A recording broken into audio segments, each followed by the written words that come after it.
দাদা যখনই বাইরে যেত, বৌদি কোনো ছেলের সাথে ভিডিও কলে কথা বলতো। একদিন আমি বৌদির বাথরুমে ক্যামেরা লাগিয়ে রেখেছিলাম। তারপর যা রেকর্ড হয়েছিল তা দেখে আমি চিৎকার করে উঠলাম। মানুষ সবকিছু সহ্য করতে পারে, কিন্তু সম্পর্কের মধ্যে প্রতারণা সহ্য করতে পারে না। আমার সাথেও তাই হয়েছে। আমি ভণ্ডামিকে ঘৃণা করতাম। আমি আমার জীবনে দুজনের প্রেমে পড়েছিলাম এবং তাদের দুজনেরই এমন রূপ দেখেছিলাম যে আমি যেন আমার জ্ঞান হারিয়ে ফেলেছিলাম। কান্নায় আমার চোখ পাথর হয়ে গিয়েছিল, আমার মন ভেঙেছিল, আমার হৃদয় কাঁপছিল, আমার চোখ বন্ধা হয়ে গিয়েছিল। আমার চোখ থেকে এক ফোঁটাও জল ঝরতো না। কাঁদতেও চাইনি, কারণ আমি যা দেখেছি তাতে সন্দেহের কোনো অবকাশ নেই। আমি নিজের চোখে যে জঘন্য খেলা দেখেছিলাম তা নিয়ে আমি সিদ্ধান্ত নিয়েছিলাম। সিদ্ধান্ত নেওয়া কঠিন ছিল না। সেই দৃশ্য আজও আমার চোখের সামনে ভেসে উঠতে থাকে। যেখান থেকে জীবনের শুরু হয়েছিল সেখান থেকেই ডায়েরির পাতা পাল্টে যেতে থাকে। এটা আমার বড় দাদার বিয়ে ছিল এবং আমি খুব খুশি ছিলাম। আমার মনের ইচ্ছা পূরণ হচ্ছিল, কারণ আমার বাড়িতে খুব সুন্দরী বৌদি আসছে। কাজল বৌদি দেখতে লাখে একজন ছিল, মোমের পুতুলের মতো। সত্যি কথা বলতে কি, আমি বৌদির প্রেমে পড়েছিলাম। আমি আমার বৌদিকে পছন্দ করেছিলাম। আমার বন্ধুর বড় বোনের বিয়েতে তাকে আমি প্রথম দেখেছিলাম। সে তার বোনের বন্ধু ছিল। আমি আমার বন্ধুর বোনকে বৌদির সম্পর্কে জিজ্ঞাসা করলাম। তার কাছ থেকে তার বাড়ির ঠিকানা নিয়ে আমার একমাত্র ভাইয়ের আত্মীয়কে নিয়ে আমার মায়ের সাথে তার বাড়ি পৌঁছে গেলাম। মনে মনে ঈশ্বরের কাছে প্রার্থনা করেছিলাম যে এই সম্পর্কটি নিশ্চিত হোক। আমার ভাই খুব ভালো ছিল, আমাদের বাড়ির অবস্থা ওদের থেকে ভালো ছিল, সবকিছু ঠিকঠাক চলছিল। এবং আজ রাতে কাজল বৌদি আমার দাদার ঘরে বসে, যে কিনা আমার বৌদি হয়ে দাঁড়িয়েছিল। আমি যত খুশি হয়েছিলাম ততই যেন কম। দাদার বিয়ের সব ইচ্ছে পূরণ করেছিলাম। আমার দাদা আজ খুব খুশি ছিল এবং সেও কেন খুশি হবে না, তার মনের ইচ্ছা পূরণ হলো। বৌদির ফটো দেখার সাথে সাথে দাদা আমাকে হ্যাঁ বলল, আর বলল, সুমন, তুমি তোমার উঠানে চাঁদের টুকরো সাজানোর চেষ্টা করেছো। আমার বৌদি ছিল লাখে একজন। আমার ভাই দেখতে খুব একটা ভালো ছিল না এবং আমাদের 3 বোনের চেয়ে বড় ছিল। আমার বাবার মৃত্যুর পর দাদাই আমাদের দেখাশোনা করছিলেন। আমার বড় 2 বোনের বিয়ে দেওয়ার পরে তার বয়সও প্রায় 40 বছর হয়ে গিয়েছিল এবং আমার বৌদির বয়স ছিল 25 বছর। আমার বড় বোন আমার বৌদিকে তার ঘরে বসিয়ে তার বাড়ি চলে গেল। আমরা সবাই বিয়ের অনুষ্ঠানের জন্য ক্লান্ত ছিলাম বলেই ঘুমিয়ে পড়েছিলাম। আমি যখন জল খেতে বের হলাম তখন দাদাকে হল ঘরের সোফায় ঘুমাতে দেখে চমকে উঠলাম। দাদা হলের সোফায় কেন ঘুমাচ্ছিল? ভাবলাম দাদাকে জাগায়, কিন্তু তারপর ভাবলাম থাক। আমি জল খেয়ে আমার ঘরে গেলাম, কিন্তু আমার চোখ থেকে ঘুম চলে গেল। রাতে তো দাদা খুব খুশি হয়ে নিজের ঘরে গেল এবং এই সময় হলের সোফায়? এই জিনিসটা বুঝতে পারলাম না। তারপর আমি ভাবলাম হয়তো যা ভাবছি আমি সেটা সেরকম নয়। আমি মাথা নেড়ে ঘুমানোর চেষ্টা করলাম, কিন্তু আমি যখন সকাল 9টায় উঠে বাইরে আসি তখন আমার দাদা আমার মায়ের সাথে বসেছিল। তারা কি কথা বলছিল কি জানি। আমাকে দেখে তিনি চুপ হয়ে গেলেন। তার মুখে কষ্ট ছিল। রাতে আমার ভাইয়ের মুখে যে খুশি ছিল এখন তার মুখে সেটা নেই। মা আমাকে দেখে বলতে লাগলো, যাও সকলের জন্য খাবার বানাও। আমি রান্নাঘরে গেলে দাদা আর মা আবার কথা শুরু করে দিল। আমার সমস্ত মনোযোগ তাদের কথায় ছিল, কিন্তু তাদের কথা আমার কাছে পৌঁছতে পারছিল না। সকাল 10টায় আমি টেবিলে জলখাবার রেখেছিলাম, আর সেই সময় কাজল বৌদিও রেডি হয়ে ঘর থেকে বের হয়েছিল। তার চোখও ফুলে গেছে, যেন সারা রাত কেঁদেছেন। কিছুই বুঝতে পারছি না কেন চুপ করে আছে সে, বরং সবার সাথে তো তার খুশি হয়ে কথা বলা উচিত ছিল। বৌদি ঠিকমতো খাবার না খেয়ে নিজের ঘরে চলে গেল। রিসেপশনে বৌদির মুখটা আমি খেয়াল করেছিলাম। বৌদি একবারও হাসেনি সেদিন। মায়ের মন মেজাজও খারাপ মনে হচ্ছিল। মা বাড়ি ঢুকতে দাদার ঘরে চলে গেল, যেখানে আগে থেকেই দাদা বৌদি বসেছিল। আমিও সেই ঘরে কান পেতে কথা শোনার চেষ্টা করছিলাম, যেখান থেকে কথার আওয়াজ আসছিল, কিন্তু বোঝা গেল না ব্যাপারটা কি। আধ ঘন্টা পর মা রেগে ঘর থেকে বেরিয়ে এলো। মা আমাকে ঘরের আশেপাশে হাঁটতে দেখে আমার উপর খুব রেগে গেল যে আমি কেন গোয়েন্দাগিরি করছি। মা আমাকে বলতে শুরু করলো যে, তুমি এখানে দাঁড়িয়ে কথা শোনার চেষ্টা করছো?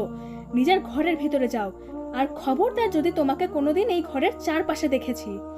আমি আমার ঘরে ফিরে গেলাম। বিয়ে নিয়ে হইচই শেষ হয়ে গিয়েছিল। কিন্তু কাজল বৌদি আমার সাথে 5 মিনিটও কথা বলার প্রয়োজন পর্যন্ত মনে করেনি। সে তার ঘরেই বেশিরভাগ সময় কাটাতো আর রাতে ঘরের বাইরে বের হতো। দাদা যখন বাড়ি আসতো সেও আমাদের সবার সাথে একসাথে খাবার খেত, কিন্তু সে কথা বলতো না। আর আমার দাদার বিয়ে হওয়ার পর থেকে আমার দাদা কথা বলতে এবং হাসতে ভুলে গিয়েছিল। না জানি খাওয়ার সময় কি চিন্তায় দাদা মগ্ন থাকতেন। যখনই তার মনমরা মুখ দেখতাম খুব খারাপ লাগতো। খুব হাসি খুশি মুখ ছিল তার। আমাদের সাথে বৌদির একটাই সম্পর্ক ছিল যে সে দুবেলা খাবার রান্না করত। আমার বিবাহিত বোনেরা বাড়িতে এলেও বৌদি সরাসরি তাদের সাথে কথা বলতেন না। ব্যাপার এটাই শুধু ছিল না, একবার আমার চোখ যা দেখেছিল আমি নিজের চোখকে বিশ্বাস করতে পারছিলাম না। একবার আমি সন্ধ্যের চা বানাচ্ছিলাম। আমি ভেবেছিলাম আমি এটা মা এবং নিজের জন্য তৈরি করছি। তারপর ভাবলাম বৌদির জন্যও তৈরি করি। সে হয়তো এ বাড়িতে মানিয়ে নিতে পারছে না, আমি বরং তার সাথে বন্ধুত্ব করি। ওদের জন্য একটা ট্রেতে 2 কাপ চা, বিস্কুট আর স্ন্যাক্স রেখে বৌদির ঘরের বাইরে গিয়ে দাঁড়ালাম। দরজায় টোকা দেওয়ার আগেই বুঝলাম বৌদি কারোর সাথে কথা বলছিল আর হাসছিল। সে যেন ভালোবেসে কথা বলছিল আর হাসছিল। কথা শুনে আমার চোখ দিয়ে জল ঝরতে লাগলো। খুব আদর আর স্নেহে আমি আমার বৌদিকে বিয়ে দিয়ে বাড়িতে এনেছি। আমি তো ভাবছিলাম সে নতুন পরিবেশে মানিয়ে নিতে পারছে না। হয়তো এটা আমার ভুল ছিল, ব্যাপারটা অন্য কিছু। যাই হোক না কেন, ব্যাপারটা ছিল খুবই লজ্জাজনক। আমি সেখান থেকে ফিরে এলাম, চা রান্নাঘরে এনে রেখে দিলাম। দাদার নীরবতার কারণ আমি বুঝে গিয়েছিলাম। আমার হৃদয় যেন ভেঙে গিয়েছিল। এখন আমার সুন্দরী ও মিষ্টি বৌদি বিষ মনে হচ্ছিল। এমন সৌন্দর্য কি কাজের যা তার স্বামীর জন্যই যদি না হয়? আমি আমার দাদার দুঃখ এবং নীরবতার কারণ হয়েছি। আমি আমার বৌদির সৌন্দর্য দাদাকে দেখালাম। সেই সৌন্দর্য ভাইয়ের সুখ কেড়ে নিল। ভাবলাম আমি নিজেই এখন আমার বৌদির সাথে কথা বলবো। আমি আমার বৌদির সাথে কথা বলতে চাইলে সে রাগ করে বলতে থাকে, আমার অসহায়ত্ব ছিল শুধু আমার বাবার উপার্জন, নইলে তোমার দাদার মতো কাউকে আমি মুখ তুলেও দেখতাম না। যদি নিজের দাদার সাথে কখনো আমাকে তুলনা করো তবে তুমি বুঝতে পারবে সে কতটা কুৎসিত। বৌদির মুখ থেকে এসব শুনে আমি তার ঘর থেকে বেরিয়ে এলাম। আমার দাদার হতাশার কারণ বৌদির এমন কথাও হতে পারে। আমি আমার দাদার সাথে চোখে চোখ পর্যন্ত রাখতে পারতাম না লজ্জায়। আমি আমার বৌদির সাথে আর কথা বলিনি। আর তখন থেকেই আমার বিয়ের কথা শুরু হয়েছিল। সম্বন্ধটা ভালোই ছিল, তাই আর দেরি না করে আমার মা বাবা সেটা মেনে নিলেন। কিন্তু বিয়েটা 6 মাস পরে হওয়ার কথা হলো। বিকাশ তখন ছোট ছেলে। আমার বাগদানের দিন আমার বৌদি খুব ভালোভাবে তৈরি হলো। পুরো পরিবারের সামনে তাকে খুব খুশি দেখাচ্ছিল। মনে হচ্ছিল যেন সে বাড়ির সমস্ত কাজ সামলেছে আর আমার দাদার সাথেও খুব ভালো আছে। এই মহিলার ব্যবহার সত্যিই আশ্চর্যজনক ছিল। আমি বিকাশের সাথে বাগদান করেছিলাম। রাতে ঘুমানোর সময় একবার মনে হলো হলের মধ্যে কেউ কথা বলছে। আমি উঠে বসলাম। দরজাটা একটু খুলে দেখে অবাক হলাম। দেখলাম আমার বৌদি ভিডিও কলে কারোর সাথে মৃদু স্বরে কথা বলছিল। হলে একটা বাল্ব জ্বলছিল আর সে হাসতে হাসতে কারোর সাথে কথা বলছিল। আমার বৌদি যেখানে সোফায় বসে আছে, আমি ঘর থেকে বের হলেই ঠিক আমায় সে দেখতে পেত। আমি আমার কান বাইরে পেতে সে সময় চুপচাপ শুনতে চাইছিলাম যে সে কার সাথে কথা বলছে। অন্য কণ্ঠটা ছিল এক যুবকের। আমার বৌদি আমার দাদাকে নিয়ে ইয়ার্কি করছিল। সেদিন সে বলছিল, আমি আমার স্বামীর কি উদাহরণ দেব? আমি চাঁদ আর সে আমার সৌন্দর্যের কালো দাগ। আমি তাকে দেখে বিরক্ত হই, তাকে ঘৃণা করি। আমি এখনো পর্যন্ত তাকে স্পর্শ করার অনুমতি দিইনি আমাকে। আমি জানতাম যে আমার দাদার সৌন্দর্যে কম, কিন্তু আজ পর্যন্ত আমি কোনো মেয়ের দিকে তাকে চোখ তুলে তাকাতে পর্যন্ত দেখিনি। এ কেমন মেয়ে যে আমার দাদার সুন্দর মন সে দেখতে পায়নি? আমি আমার বন্ধুদের বলছিলাম যে আমার বৌদি খুব সুন্দর, কিন্তু চরিত্রের কি হবে? স্বামী থাকা সত্ত্বেও সে গোপনে অন্য ছেলের সঙ্গে কথা বলে বেড়ায়। আমি কখনো ভাবিনি যে এমন একজন মহিলা হবে আমার বৌদি। আমার পছন্দের উপর আমার আফসোস ছিল। কয়েকদিন পর আমি লক্ষ্য করলাম আমার বৌদির মনোভাব বদলাতে শুরু করে। সে দাদার সাথেও ঠিকঠাক কথা বলছিল, মায়ের সাথেও ভালোভাবে কথা বলছিল, কিন্তু আমার দাদা একই ছিল। তার জিভ তাকে কিচ্ছু বলতে দেয়নি। আমার বিয়ের দিন যতই ঘনিয়ে আসছিল আমার বৌদির সব কাজে নিজে থেকেই এগিয়ে এসে অংশগ্রহণ করছিল। সে নিজেই আমার বিয়ের কেনাকাটা করতে লাগলো এবং বিয়ের প্রস্তুতি নিচ্ছিল। যখন দেখি দাদার সাথে বৌদির ব্যবহার বদলাচ্ছে, তখন আমার মনে হলো সব ঠিক আছে। কিন্তু যখন দাদাকে চুপচাপ আর মনমরা দেখতাম, তখন মনে হতো কিছুই ঠিক নেই, কোথাও নিশ্চয়ই কিছু ভুল আছে। সেই সব টেনশনের মধ্যেই বিকাশের সাথে আমার বিয়ে হয় আর আমি তার বাড়িতে চলে আসি। আমার শাশুড়ি ও শ্বশুর তার দাদার সাথে অন্য শহরে থাকতেন এবং আমার বিয়ের পরপরই তারা দাদার সাথে শহরে ফিরে যান।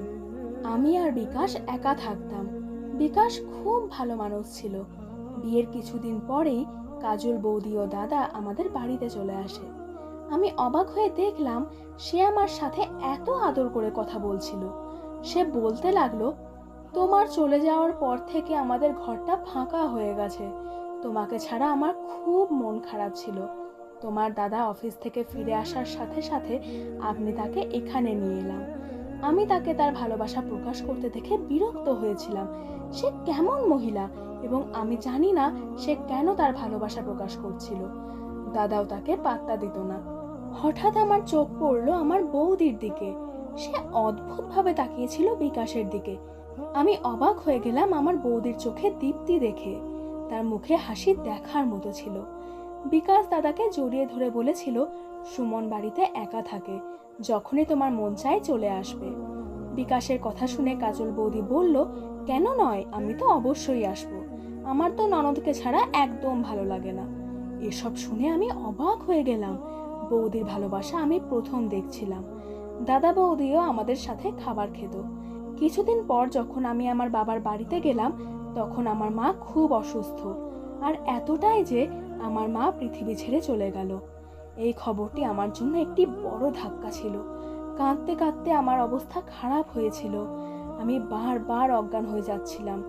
আমার বড় দিদি আমাকে দেখাশোনা করেছিল। আমি আমার মায়ের প্রিয় ছিলাম। আমি দুঃখে এতই বেঘরে ছিলাম, কখন যে আমার মাকে দাহ করা হয়েছে সেটা পর্যন্ত বুঝতে পারিনি আমি। আমার অবস্থা দেখে বিকাশ আমাকে সেখানে রেখে চলে যায়। কিছুদিন পর আমার বড় দিদিও চলে গেল। আমি এখন আমার বৌদির সাথে একা ছিলাম। আমার বৌদি লোকের সামনে মন খারাপ দেখাতো, তারপর এমন দেখানো শুরু করলো যেন কিছুই হয়নি। বৌদির নাটক দেখে আমি অবাক হয়ে যেতাম।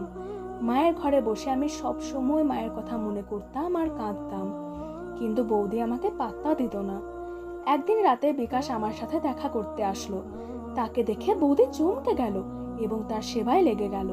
সে তার সামনে আমার প্রতি ভালোবাসা দেখাতে শুরু করে।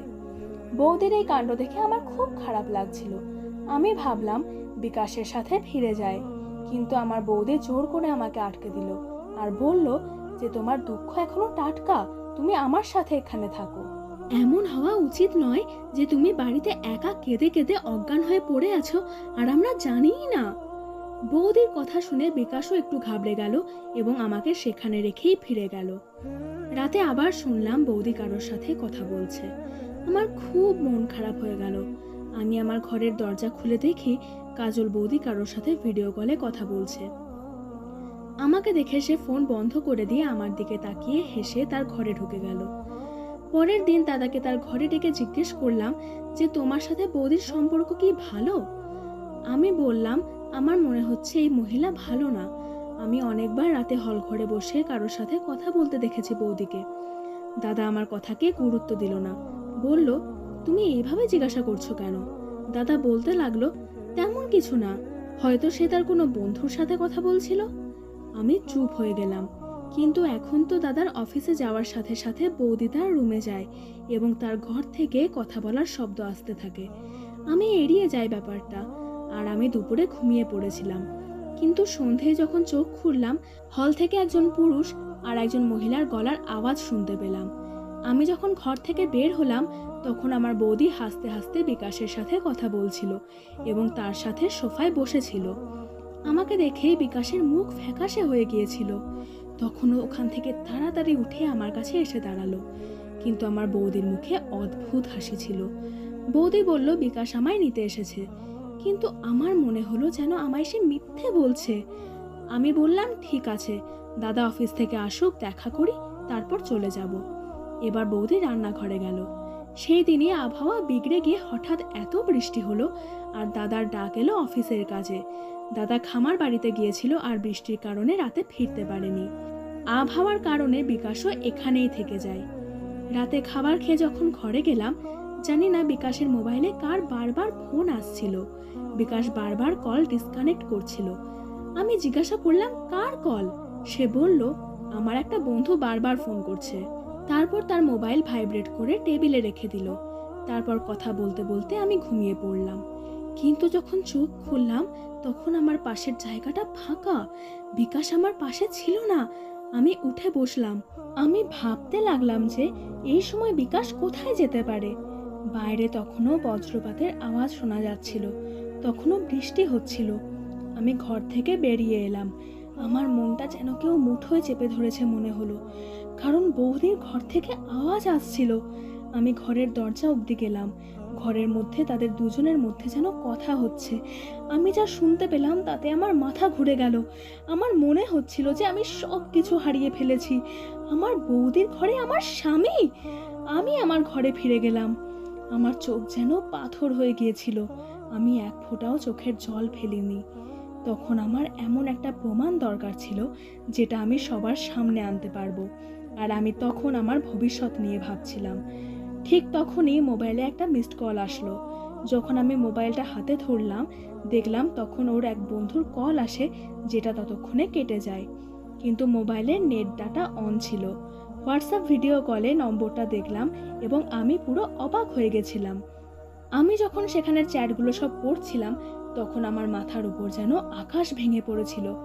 কিন্তু আমি প্রমাণ চেয়েছিলাম যাতে আমি আমার স্বামী এবং বৌদির জঘন্য রূপ সবার সামনে আনতে পারি।